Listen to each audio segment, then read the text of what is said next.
अस्सलाम वालेकुम नाज़रीन। जो लीडर और गिदड़ होता है ना, उसमें और उसकी सोच में बड़ा फ़र्क होता है।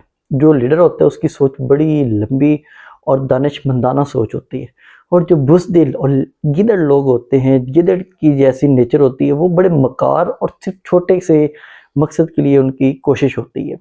इमरान खान साहब एक बहुत बड़े लीडर हैं, और उनकी सोच हमेशा से एक बड़ी सोच रही है, जिसकी लोगों को हमेशा बाद में समझ आती है कि वो इंसान क्या कह रहा था, क्योंकि वो एक लीडर है, उसके पास विजन है। वो सिर्फ टाइम पास के लिए नहीं था। वो जब कहता था कि जंगें नहीं होनी चाहिए, जंगें कोई हल नहीं होता, जंगों से मुल्क में महंगाई आती है, दुनिया में महंगाई होती है, और स्पेशली जब एटमी जंगें चल रही हों, एटमी मुल्क जंग लड़ रहे हों, तो उससे ज़्यादा हालात ख़राब होते हैं। लेकिन अभी जो हमारे मुल्क के ऊपर एक सिस्टम बैठा हुआ है, ये एक बुज़दिल और कमज़ोर सिस्टम है। इनके पास ना अवाम की ताकत है, ना इनमें फ़ैसला करने की ताकत है। ये सिर्फ अपने टाइम पास करने के लिए बैठे हुए हैं। तो अब मैं आपको बताता हूँ कि जो इमरान खान के विजन के मुताबिक अब कदम उठाने शुरू किए। दुनिया की सुपर पावर समझा जाता है अमेरिका। ट्रंप ने जो 2 दिन पहले एक अल्टीमेटम देता है ईरान को, 48 घंटे के अल्टीमेटम है, आप अपने हरमस को खोलें वरना हम खुद खुलवा लेंगे।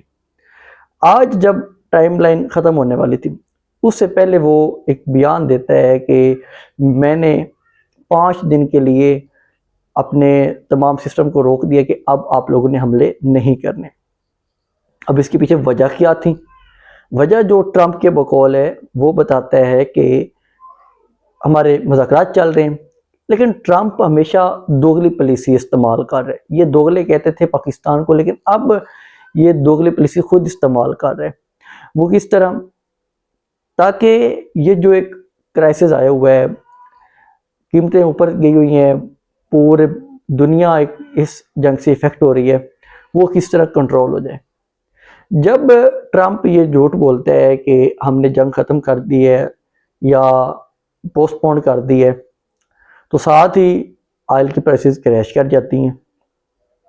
लेकिन दूसरी साइड पे जब ईरानी मीडिया और पासदारान इनकलाब के जो लोग हैं वो दावा करते हैं कि हमारा तो कोई राब्ता नहीं हुआ, और ना हम राब्ता कर रहे हैं, ना हमने राब्ता करना है, हमारी कोई बातचीत नहीं चल रही डोनाल्ड ट्रंप से, और ना ही हमने कोई मज़ीद बातचीत करनी है। ये ईरानी मीडिया जो है वो ये दावा कर रहा था। जब ये सारी चीज़ सामने आती है तो एकदम से प्राइसेस फिर ऊपर चली जाती हैं। ये सिर्फ डोनाल्ड ट्रंप जो अब यूज़ कर रहा है टैक्टिक्स, किसी तरह मैं कीमतें साथ साथ मैनेज करूँ, दुनिया को दिखाऊं कि कीमतें कंट्रोल में है, लेकिन इस तरह बिल्कुल भी नहीं है।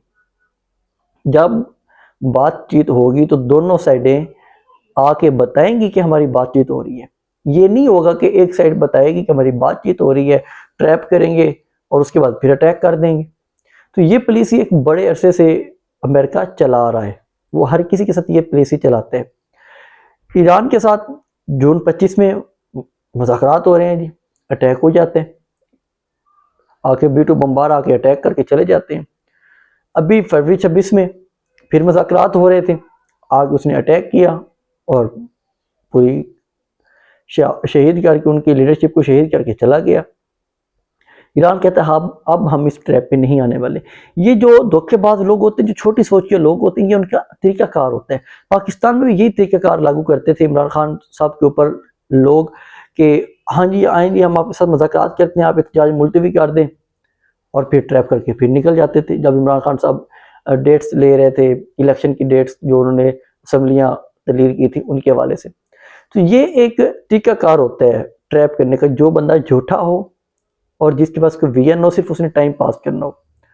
अब ट्रंप ये वाली टैक्टिक्स इस्तेमाल कर रहे हैं कि हम किसी तरह ईरान के साथ ये वाली बातें दुनिया को बताएं और दुनिया को कन्विंस करके लेके आए इसी मामले पे।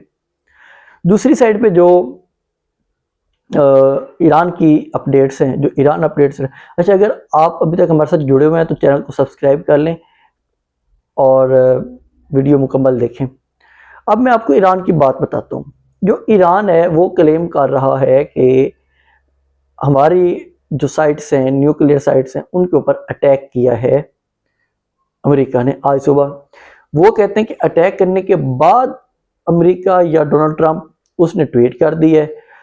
वो ट्वीट जो डोनाल्ड ट्रंप ने की उसमें तो यही बातें बता रहा था कि हमने कोई अब जंग ख़त्म कर दी है। ईरान के जो पासदारान इनकलाब है वो कह रहे हैं कि अब हम इस पे रिएक्शन देने जा रहे हैं, कि अब हम रिएक्शन देंगे। अब ट्रंप ने क्या किया है, एक साइड पे ट्वीट कर दिया, दूसरी साइड पे कि देखें नहीं मैं तो इतना अच्छा इंसान हूँ और ये देखें ये आके फिर अटैक करने लग गए हैं, ये कितने बुरे लोग हैं, वो ये शो करवाना चाह रहे हैं। तो इस तरह नहीं होता। अब दुनिया काफ़ी चीज़ें समझ चुकी है। आप लोगों ने दुनिया को बहुत पागल बना के रखा हुआ था, अब दुनिया सोशल मीडिया की तरफ जा चुकी है। अब वो आपकी बातों में ट्रैप में नहीं आने वाले। इसी तरह ईरान भी बार बार कह रहा है कि हम इसमें नहीं फंसेंगे जो ये करने की कोशिश कर रहे हैं। दूसरी साइड पे जो सऊदी अरब है वो अपने मुल्क से शहरियों को निकाल रहे हैं। उसने जो सऊदी अरब में उम्रे पे लोग गए हुए हैं उन्हें कहा है कि आप 18 अप्रैल तक मुल्क छोड़ दें, और अगर ना छोड़ा तो फिर आप पे हम भारी जुर्माने लगाएंगे, ये सऊदी अरब कह रहे हैं। ये जंग जो है ना, इस जंग ने एक मुकम्मल तौर पे डैमेज करके रख दिया है पूरी मैशत को। पाकिस्तान में क्या हो रहा है, जो एक ये जो ताकतवर तबका है उनके लिए हाई ऑक्टेन थी, उनको इन्होंने बढ़ा दिया 200 रुपये पर लीटर। और अब पता चला है कि जो हाई ऑक्टेन है वो सिर्फ इनके अशराफिया यूज़ करती थी ताकि उनके इंजन, बड़ी गाड़ियों के इंजन ठीक रहें। और जो सरकारी अफसरान के साथ ये बोला कि सरकारी अफसरान ने अगर अब हाई ऑक्टेन डलवाया तो वो अपनी जेब खर्च से हाई ऑक्टेन डलवाएंगे। मतलब कि अब तक जो हाई ऑक्टेन चल रहा था वो हमारे पैसों से चला जा रहा था। इस तरह की ये हमारे टैक्स के पैसों से ये लूट मार करते हैं। सरकारी बाबू हो गए, वजीर, मुशीर, ये सारे ये हमारे पैसों से इस तरह की लूट मार करते हैं। और हमारा काम है अब कि हमने आवाज़ बुलंद करनी है और आप लोगों ने हमारा साथ देना है ताकि हम इस सिस्टम के ख़िलाफ़ आवाज़ उठाते रहें और सिस्टम तक अपनी आवाज़ पहुंचाते रहें कि आप ये गलत कर रहे हैं। अब आवाम आपकी इन पॉलिसियों से तंग आ चुकी है। तो ये इनकी मुकम्मल तौर पे पॉलिसी है। तो इसके साथ मुझे इजाज़त दी, मैंने कहा एक अपडेट थी ये, तो मैंने आपसे अपडेट शेयर कर दी है। और चैनल को सब्सक्राइब ज़रूर किया करें। अल्लाह हाफिज़।